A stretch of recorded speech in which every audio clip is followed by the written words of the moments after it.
Hello and welcome to this very special show, Faultlines. I'm Gaurie Dwivedi and this is a new show on NDTV World, where truth meets turbulence. The show that exposes the many fault lines that are taking place around the world. The first fault line that we will be exposing to you.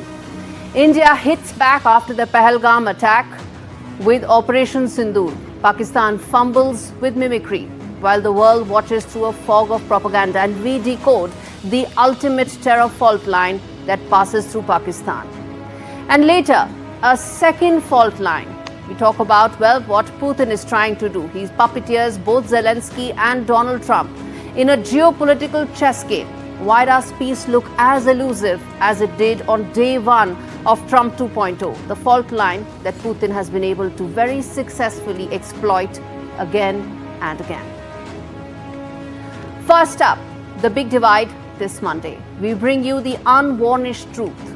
For decades, Pakistan has played both sides. In fact, one hand shaking with world leaders while the other cradles terrorists. From Al-Qaeda to the Taliban, they've acted as both the host and protector of global terror. And today we expose the dark truth behind this deadly game.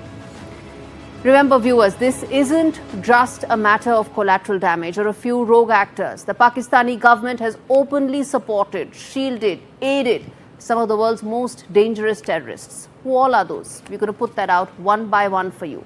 From Osama bin Laden to the very groups that were responsible for 9/11 and 26/11. Pakistan has long been the sanctuary for terror.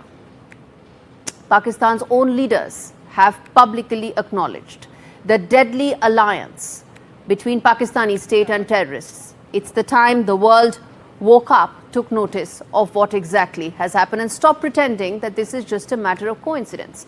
Let's break this down with some of the biggest faces, well, terrorists, and where are you going to find them? Of course, in Pakistan. First on your screens is Osama bin Laden, the mastermind behind the deadliest terror attack that took place on American soil. What was it? The 9/11. He is the poster boy of the 9/11 terror attack that took place. Bin Laden, the architect. Pakistan not only turned a blind eye but gave him a sanctuary. He wasn't hiding in the mountains. He was living in plain sight, protected by the Pakistani military, the ISI. And despite knowing this, the Pakistani government continued to play, well, guess what? The victim card. Next, let's talk about Khalid Sheikh Mohammed, Al-Qaeda terrorist and another 9/11 mastermind. Not only was he a Pakistani guest, but he was captured in Pakistan's city of Rawalpindi. Now, how does a man who happens to be one of the world's most wanted terrorists, end up right under the nose of the Pakistani military? Well, the answer is clear, viewers. It's because Pakistani state and government was complicit. They allowed him to walk freely. Next, I'm going to talk about Abu Zubaydah, Al-Qaeda's mastermind and, well, gatekeeper. He was one of the highest ranking members of Al-Qaeda, a key figure behind 9/11 attacks. And he was not some random foot soldier. He was, in fact, one of the key operatives operating in the shadows. He found a comfortable home in Pakistan. He was captured in Faisalabad in 2002. These, viewers, are just some of the hundreds of terrorists that Pakistan has nurtured. Their defense minister is on record saying that. Osama bin Laden and several others are all there to spread, well, the ideology of hatred as well as the ISIS ideology, all linked back to Pakistan. The question isn't whether Pakistan supports terror. It's how deep do these ties go while Pakistan continues to claim that they are fighting terrorism. The reality is, viewers, that they are nurturing this. They are playing a double game. For years they've been doing so. The world conveniently looked the other way. But is it now time? Isn't it time to now call out what is happening in Pakistan, playing this dangerous game where they are sponsoring terrorists on one end and continuing to play the victim card? And that's the fault line we are exposing right here. And let's go deeper into this dangerous alliance and what's at stake for the world.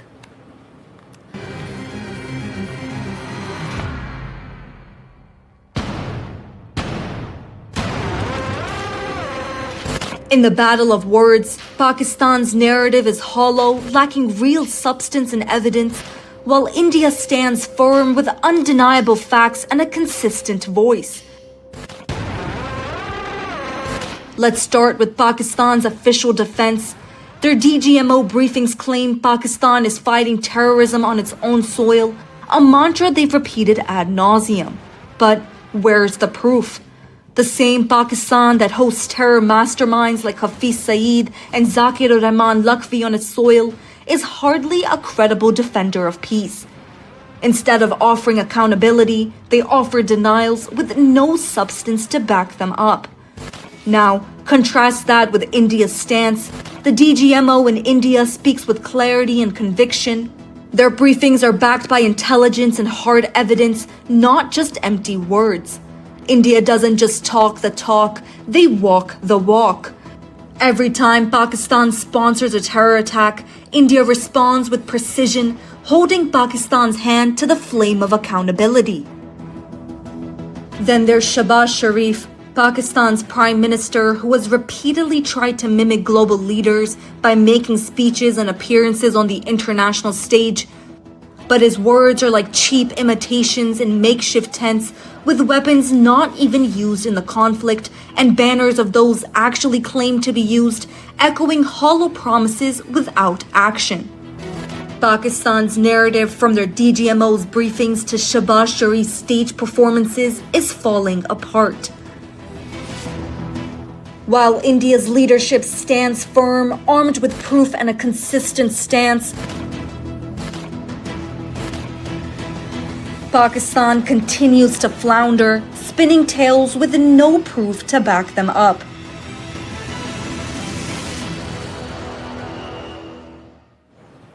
So before going into this report, viewers, I want you to talk about what is it that you just saw. We earlier talked about the Pakistani terror factory, which in fact led to Operation Sindoor. India changed the paradigm, its response to terror. But what happened as India pounded Pakistani air bases? Well, all that came out from Pakistan's side was the propaganda and fake narrative. The stark contrast between India's mature response and Pakistan's propaganda is what this report explained to you in great detail. And I'm now going to get my colleague Shiv Arur to talk more about the India narrative and how India is looking to up the game even further. Shiv, you've been covering every aspect of this story. And as we speak today, in India, we are having domestic constituents fighting over facts on ground. How do we deal with that? The good news, of course, is that India's game right now is predicated on 216 high-resolution images of what Operation Sindoor really created in Pakistan. They are undisputed. These are global images. These are not Indian images. And therefore, everything stems from undeniable proof of what India managed to destroy in Pakistan. That's layer number one. Layer number two is the fact that Pakistan, as you rightly pointed out, its only weapon after having failed to hit India with most of its munitions and drones and missiles, etc., has been launching barrage after barrage of misinformation, propaganda, fake news, which are easily busted. They've been busted even by their own newspapers. They've been busted by, friendly media in the West like Washington Post and New York Times. They've been busted even by some Chinese outlets. So it's that bad. That's how bad the misinformation is. Point number three, the third layer to talk about is Pakistan has hilariously come out with a dossier this time of proof of what they've actually managed to do. A historic milestone in my view, Gaurie, because this is actually the first time you're hearing about not India, but Pakistan, putting together a dossier of proof because they're running around, trying to prove what they actually did and what India supposedly did not do. Right on top of this, like the icing on the cake really, is the India's External Affairs Minister who's going to be heading out into the world. He's going to Western Europe initially to brief countries about what India has done. Vikram Misri, the Foreign Secretary, who's also been facing the nation and answering many of those questions in the run-up to Operation Sindoor and during it, is briefing the Parliament panel before those MPs head out to different parts of the world to share details of the Modi doctrine, as it were, and new rules of engagement with Pakistan. So this is a country that sees only misinformation and fake news as its weapon, given that its most advanced weaponry, all of it China supplied, has been completely exposed. The efficacy and efficiency of these weapons have been laid bare, and that's why Ishaq Dar, the Foreign Minister of Pakistan, has been summoned to China as well. Indeed, we leave it there. Shiv, appreciate you joining us on Faultlines today as we decode Pakistan's terror factory, the propaganda machinery, all of which has completely failed. Well, viewers, When the bombs fell, the world watched. But behind the headlines, there is in fact a deeper story. A story of Pakistan's continued terror sanctuaries, a false narrative, and a global multilateral aid agency ecosystem that continues to fund the terror factories. Pakistan's narrative was built on shaky ground. It was exposed the moment the world questioned their evidence, their satellite images, all of which failed them miserably. And yet the media circus continued. Pakistan's PR machinery, in fact, also tried to push forth the same propaganda. False, ineffective, and the world refused to buy any of it. But now, in a desperate attempt to maintain more relevance on the global stage, they are mimicking India once again. India has formed teams that will now reach out to all global powers, explain what exactly happened, backed by facts, remember, which are on India's side, whether it is the satellite imagery or whether it's the other details which tell what exactly happened in Operation Sindoor. And what is the best that Pakistan can come back with? Well, mimicry, coming up with its own set of delegations. But what exactly will they say? The truth is not on their side.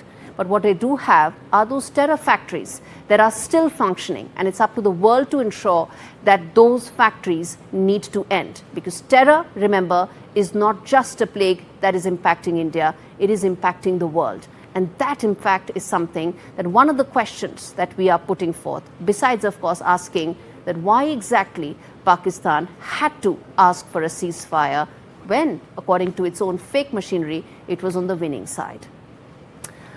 Well, viewers, on that note, we're going to slip into a very short break. We come back on the other side and talk more about the second fault line, and that runs through Russia, Ukraine. Stay with us.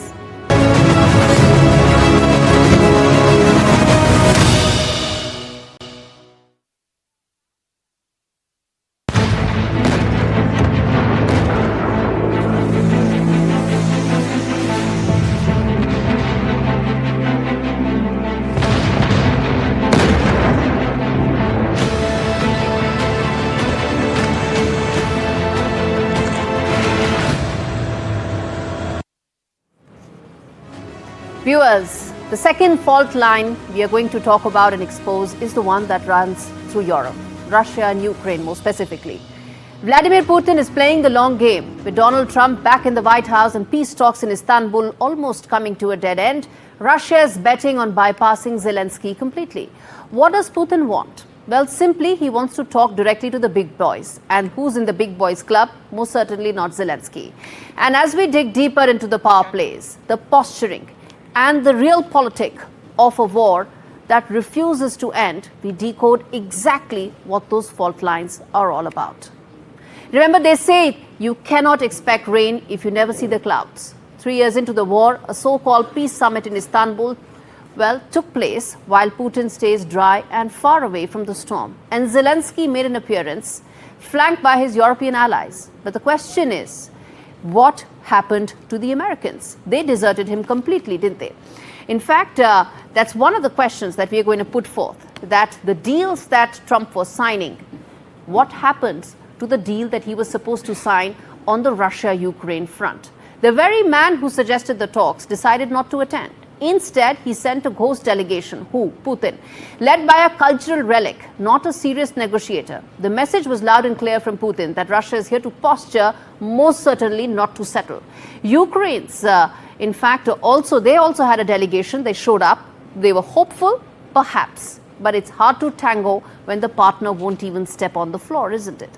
Meanwhile, across the Atlantic, Donald Trump is beginning to look more and more ineffective. And there are reasons why I say that. First, 3 times he's threatened sanctions if Russia doesn't agree to a ceasefire. 3 times Putin shrugged. Trump's latest move, staying 4 hours away in the Gulf, sealing business deals instead of actually the peace deal that he claimed that he could actually get in 24 hours. If this is what friendship with Putin looks like, if this is what friendship with Trump looks like, is Zelenskyy better off with enemies, is the question. Trump's floating a meeting with Putin, but unclear when. Even as the grinding war, viewers, takes 5,000 lives every week.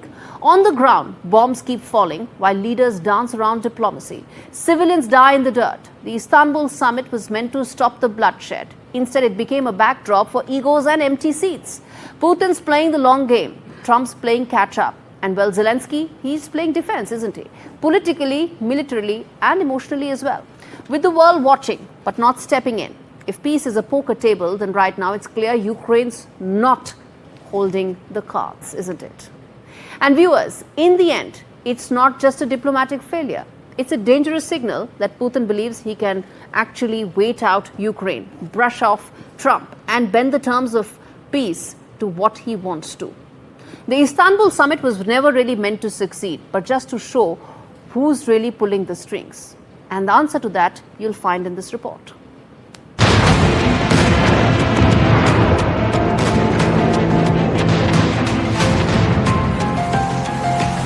Я очікую, хто прибуде від Росії. Russia's leverage over Ukraine is growing, and the shift in global power dynamics is unmistakable. With Trump back in power, the Kremlin sees opportunity and Zelenskyy increasingly sidelined. He wasn't going if I wasn't there, and I don't believe anything's going to happen, whether you like it or not, until he and I get together. But we're going to have. That remark came just days before the Istanbul peace talks. Trump's tone towards Zelenskyy has hardened, even as he insists he can broker peace. But what does Russia see? A divided West, a distracted Trump, and an isolated Ukraine. И сначала Зеленский какие-то там делал заявления, что он требует, чтобы Путин прибыл лично. Ну, жалкий человек, но всем же понятно, кроме, наверное, его самого и тех, кто им кукловодит. Потом ему старшие товарищи объяснили, что не надо так. Putin's strategy is simple: reduce Ukraine to a subplot and elevate the conflict to a US-Russia standoff. The only diplomatic winner so far, Turkey hosting the talks, playing the broker, and gaining influence while the major powers maneuver. Diyalog kanallarının açık tutulması için buradaki tüm ortaklarımızın desteğine güveniyoruz.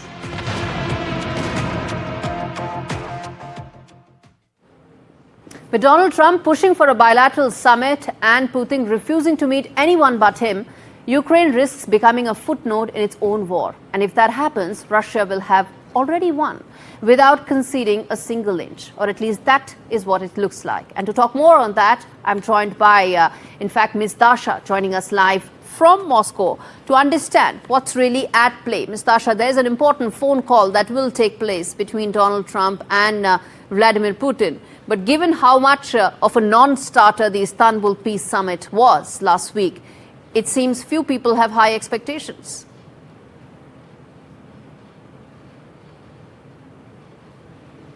Well, we do know that this phone conversation is expected to focus on the Ukrainian settlement, and the Russian side has been repeatedly saying that what they want to see at this stage is the implementation of the arrangements that have been reached in Istanbul, and that is the swap of 1,000 prisoners of war on each side, as well as the detailed vision of how the sides see the ceasefire being implemented, and that is expected to bring the sides to the next stage.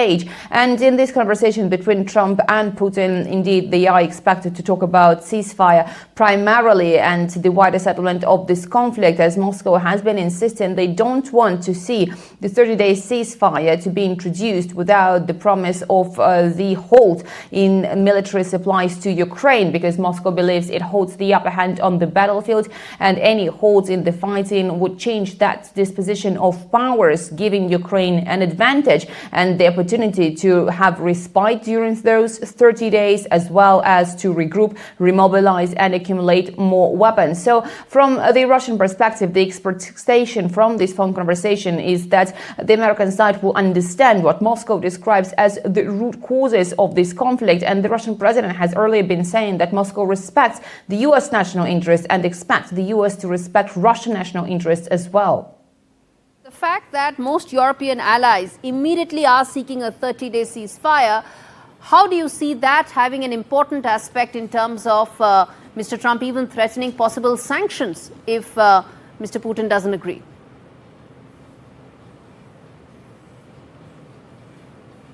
Given the past rhetoric we have been witnessing from the Kremlin, Moscow is defiant of those sanctions, suggesting that the Russian economy has weathered the storm of those sanctions. Although there are indicators like the increased key interest rates, which is at the record high, that are pointing to the fact that the Russian economy is experiencing the signs of not doing well, although it is quite good for the economy that is under so many sanctions. And the Kremlin is likely to say that, okay, you can introduce more sanctions, but what matters for Russia at this stage is to achieve the goals of what Moscow describes its special military operation in Ukraine by military means. And the Kremlin has also been insisting that it has the capacities at hand to achieve those goals militarily and to ensure that Russian national interests are very well secured. And Moscow wants the peace to last for the generations to come, not to put some sort of band-aid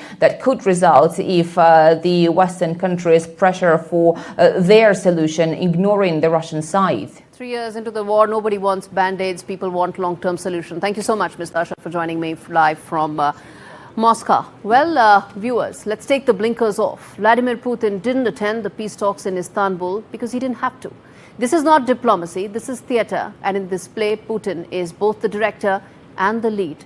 He wants the stage cleared. No Zelenskyy, no distractions, most certainly none of the other European allies. Just him and Trump, face to face, trading the future of Ukraine like it's a bargaining chip in a poker game, or at least a larger, expansive US-Russia relationship, with Ukraine being only one of the aspects. As for Trump, well, some would say he's actually playing into it, tweeting about ceasefires, threatening sanctions, but never following through. He's bluffing at a table where Putin already holds the cards. Remember, holding the cards is very important for Donald Trump. The Istanbul talks failed because they were never meant to succeed. They were a smokescreen, a diplomatic dance around the real issue. Putin wants to talk to Washington, not Kiev. The phone call between Trump and Putin may set the stage for a possible peace formula. But don't forget, Putin is pulling the old Russian move. He is exploiting all the fault lines that exist in Europe. Everyone wants peace, but everyone wants to stand behind America, behind Trump. And Trump does not want to be the one standing in the first.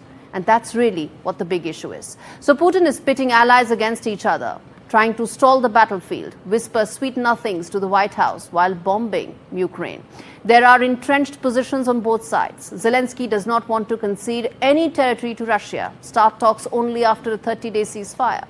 Putin wants the talks without any ceasefire. It means that he wants to keep the military edge, build on it, and speak from a position of strength. If the phone call leads to a plan, it will possibly be a breakthrough. But will it lead to a complete end to Europe's longest war since the Second World War? No one knows. And that really is one of the biggest fault lines in Europe. Well, viewers, with that, we come to an end of this edition of Fault Lines. Stay sharp, stay aware, because in this geopolitical chess game, the pawns are dying while the kings are only dealing. Thank you so much for watching the first edition of Fault Lines.